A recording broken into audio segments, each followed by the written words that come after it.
Yes guys, murameze neza. So my name is Liam Promoter, nkabangarutse kandi ngarutse ku nguvu zidasanzwe. So guys, ndabazaniye ngaho umuhungu azwi ku mazina ya Bikis Africano. Bikis Africano ni umuhungu asanzwe ari Burundi, akorera umuziki wiwe mu gihugu ca Amerika. Nuko mumubona ngaho ni umuhungu w'ifresher, umuhungu atagasi, umuhungu ameze neza cyane. So guys, agomba atangure gukorera umuziki wiwe ngaha mu Burundi.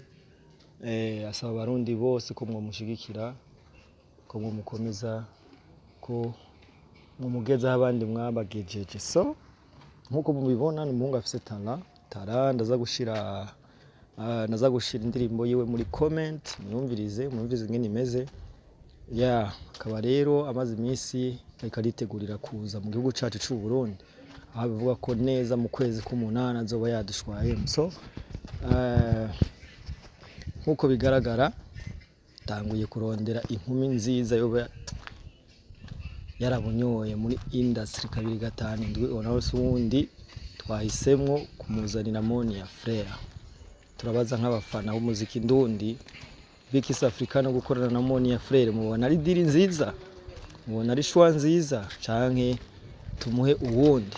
Ndababwira ko uyu muhungu azona bica, afise tara iteye ubwoba, afise igikundiro, afise impano. Ahangamagaga abafana bose kumushigikira umuhungu wacu Bikis Africano. So guys, ibizokurikira tuzobaha ikiganiro ciwe, tuzotubabwira amakuru yiwe ingene agiye kuza arabigenza, agiye kuza arabikora. So mugumane natwe.